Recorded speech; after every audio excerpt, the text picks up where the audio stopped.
Sharda foundation charitable trust की एक इकाई महानगर हितकारिणी सभा की विशेष बैठक आज पटना के हनुमान नगर कंकड़बाग में आयोजित की गई।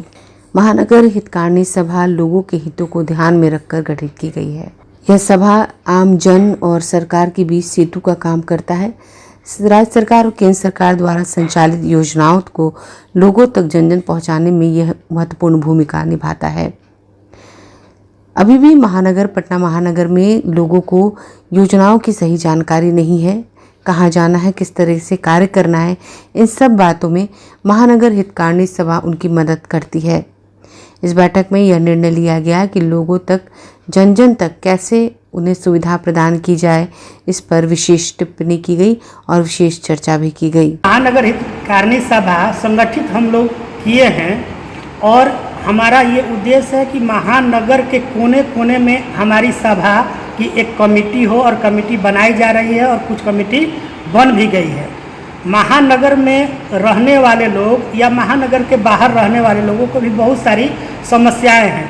बहुत सारी ऐसी योजनाएं महानगर की आती हैं जिन्हें सारे नागरिकों को, लोगों को पता नहीं होता है और अपनी जो भी उनकी सुविधाएं मिलती है उस सुविधाएं को प्राप्त नहीं कर पाते हैं। तो महानगर हितकारिणी सभा इसमें एक बीच की कड़ी होगी। जिनको अपनी सुविधाएं की उपभोक्ता नहीं मिल पा रही है, उपयोग नहीं कर पा रहे हैं और वो नहीं समझ पा रहे हैं कि हमारी क्या सुविधाएं सरकार द्वारा प्रदत्त की जा रही है और उनके पास नहीं पहुंच पा रही है, महानगर हितकारिणी सभा जो भी सुविधाएं सरकार की घोषणा होगी या आएगी उसको महानगर हितकारिणी सभा लोगों के बीच में प्रसारित करेगी और उन्हें दिलाने की प्रयास करेगी। और हम लोग ये देख पाते हैं कि बहुत सारे लोग कोई भी काम के लिए दर दर भटकते हैं, किस ऑफिस में जाना है, कौन सी पोर्टल पर जानी है, कौन सी वेबसाइट पर जानी है, कैसे हमें इसको फिलअप करना है। अभी आयुष्मान कार्ड बन रहा है, आयुष्मान कार्ड बन रहा है, लोगों को पता ही नहीं है कि आयुष्मान कार्ड बन रहा है और कैसे बनेगा और जो भी उनकी जो हेल्थ इंश्योरेंस की सुविधाएं प्राप्त हो रही है उससे वो वंचित हो पा रहे हैं, वंचित रह रहे हैं क्योंकि उनको कोई समझाने वाला नहीं है, बताने वाला नहीं है कि आप जाओ एक साइबर में बैठ जाओ और इस पोर्टल पर जा कर के उसको फिल करो और कुछ करने की ज़रूरत नहीं है। तुम्हारा राशन कार्ड में नाम होना चाहिए, अगर राशन कार्ड में नाम नहीं है तो उसकी भी सुविधाएँ हैं। उसके लिए आप वही पोर्टल पर से राशन कार्ड में नाम जुड़वाने के लिए आप वहाँ अप्लाई करो और तुरंत वो हो जाएगी और फिर आपका आयुष्मान कार्ड बन जाएगा। और जब स्वस्थ पूरा भारत रहेगा, स्वस्थ पटना रहेगा तो हम लोग भी स्वस्थ रहेंगे और हमारा महानगर भी स्वस्थ रहेगा। और गंदगी की भी जो समस्याएं सर ने रखा वो भी सही बात है। महानगर में रहने का क्या फायदा जहाँ की देहात से भी बदतर गंदगी है। महानगर में हम क्यों रहते हैं? महानगर में हम इसलिए रहते हैं कि हमें यहाँ उच्च शिक्षा मिले, बढ़िया क्वालिटी की शिक्षा मिले, बढ़िया क्वालिटी का आवास मिले, बढ़िया क्वालिटी का हर चीज़ मिले। महानगर और नगर का मतलब ये होता है सुविधाएं के लिए हम देहात से नगर की ओर आते हैं। अभी तो हम देख रहे हैं कि नहीं, नगर की सुविधाएं तो हमारे देहात से भी बदतर है। वहाँ की हवाएं साफ़ हैं, वहाँ की गलियाँ साफ़ हैं, वहाँ के लोग साफ़ हैं और हमारे यहाँ क्या, हमारे यहाँ गलियाँ बदबू दे रही है और कोई सुविधाएँ ही नहीं है। तो इस सुविधाओं को हमारे बीच लाने के लिए एक जागरूकता अभियान की ज़रूरत है, जागरूकता अभियान की ज़रूरत है और हमें एक दूसरे को जो हक के लिए आवाज़ उठाने की ज़रूरत है। तो महानगर हितकारिणी सभा एक कड़ी की काम करेगी और सारे नागरिकों का आवाज़ को उठाएगी। देखिए, महानगर हितकारिणी सभा का गठन इसलिए हुआ है कि हित चाहने वाली, काम करने वाली ये सभा है। महानगर अभी भी ऐसी समस्याएं हैं कि लोग भटकते रहते हैं, गंदगी है, उसकी सफाई की व्यवस्था, ऑफिसों में, कार्यालयों में उनके काम की व्यवस्था के लिए लोग भटकते रहते हैं, कोई सुनने वाला नहीं है। हितकारिणी सभा उन लोगों के लिए मददगार है जिनका कोई नहीं है, कोई सुनने वाला नहीं है।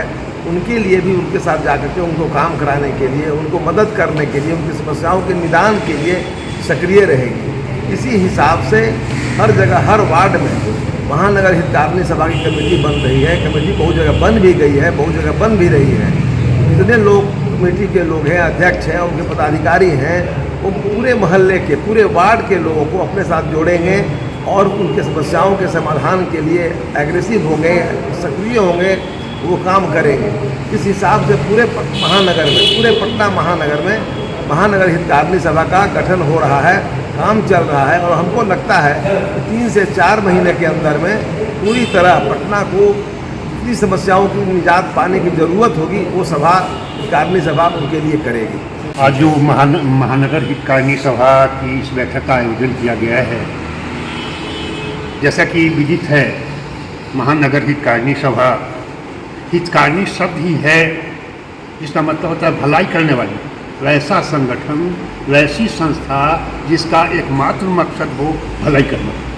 क्योंकि परोपकाराय पुण्याय पापाय परपीड़िनो, यानी परोपकार करना ये बहुत बड़ी उपलब्धि है, इंसान की असाधारण उपलब्धि है आज के मानवीय जीवन में। अगर इसकी ओर हम आप पहल करते हैं, हमारा जो ये संगठन है, संगठन के द्वारा इस दिशा में जो पहल किया जा रहा है ये असाधारण जैसे कार्य है। और अगर हम निगाहें उठाकर देखते हैं तो इस तरह के संगठन कहीं पर दृष्टिगोचर नहीं होते, क्योंकि आज लोगों में क्या है, अवसरवादिता की स्थिति है, स्वार्थपरता की स्थिति है। अपने से ही फुर्सत नहीं है कि हम दूसरों के बारे में सोचें, परोपकार कैसे हो, पर कल्याण कैसे हो, हित कैसे, किसी की भलाई कैसे हो। ये इतनी विस्तृत व्यापक मानसिकता लोगों की नहीं है, मानसिकता संकुचित हो गई है, संकीर्ण हो गई है। और महानगर में रह करके हम जो ये 3 मुख्य मुद्दों को लेकर के चल रहे हैं कि स्वच्छ पटना, स्वस्थ पटना और समृद्ध पटना, ये जो हम 3 टॉपिक्स को, 3 मुद्दे को लेकर के चले हैं, और इस दिशा में अगर हम ठोस प्रयास करते हैं, ठोस पहल करते हैं, हमारे जितने भी जनप्रतिनिधि हैं, जनप्रतिनिधियों में सक्रियता इस दिशा में नहीं पाई जाती है।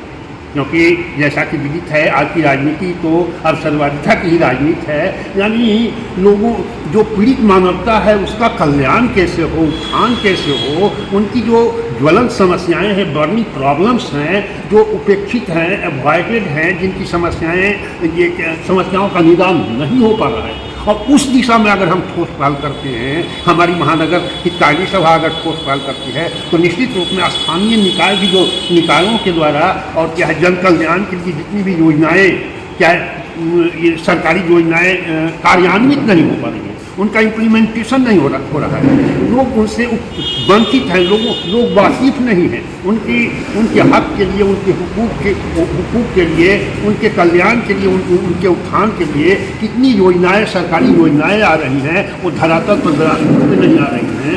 और अगर हम उस दिशा में पहल करते हैं, हमारा अगर पहल उस दिशा में होता है, निश्चित ही ये क्या है, पटना महानगर की ये असाधारण उपलब्धि होगी। क्योंकि अन्य महानगरों में भी और इस तरह की कोई संस्था नहीं है, ऐसी संस्थाओं का अभाव। और अगर अपनी व्यस्तता से हम अलग हट करके और अगर इस दिशा में हम पहल करते हैं, लोगों को एकजुट करते हैं, हम अपनी संकीर्ण संकुचित मानसिकता से ऊपर उठ करके आज जो कि क्या राजनीति में दृष्टिगोचर होती है लोगों में, जो ये क्या है अवसरवादिता की भावना होती है, उससे अगर मन जब विलग होकर के हम प्रयास करते हैं, निश्चित ही ये जैसे हमारा प्रयास कारगर होगा।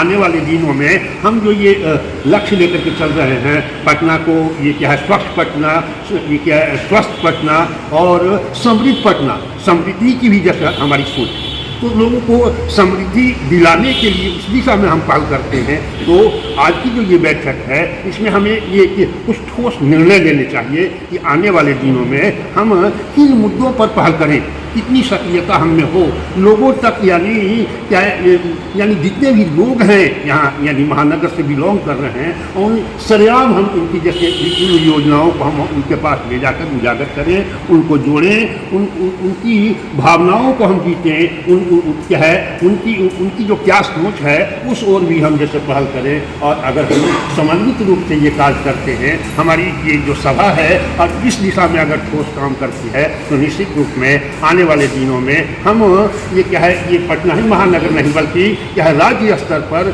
या फिर राष्ट्रीय स्तर पर भी इस संगठन को हम व्यापक रूप प्रदान कर सकते हैं।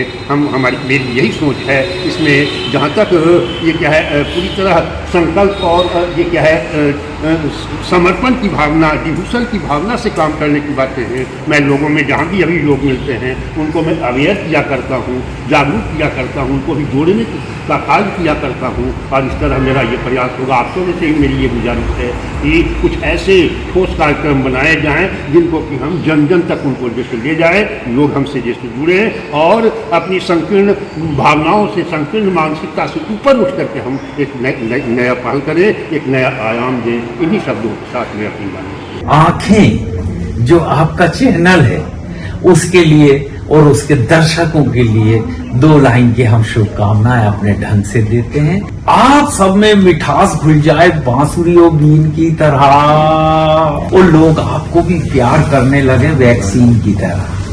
हंसते रहें, मुस्कुराते रहें और देखते रहें आंखें न्यूज 24। अगर आपने अभी तक हमारे चैनल को सब्सक्राइब नहीं किया है तो हमारे चैनल को जल्द से जल्द सब्सक्राइब करें, लाइक करें, शेयर करें।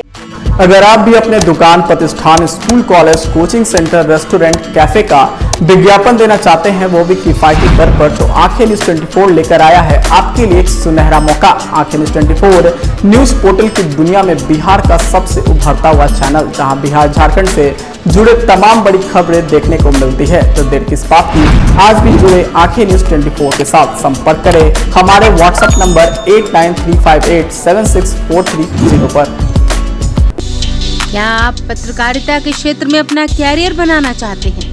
तो आज ही royal Ashoka institute of mass communication and journalism में अपनी जगह सुनिश्चित करें। आर्यभट्ट ज्ञान विश्वविद्यालय पटना से मान्यता प्राप्त 100% प्लेसमेंट के साथ royal Ashoka institute of mass communication and journalism नामांकन जारी है। हमारा पता है DS/16 गायत्री मंदिर के समीप, कंकड़ बाग, पटना 8,20,000। आप हमें संपर्क भी कर सकते हैं। हमारा मोबाइल नंबर है 9955456126।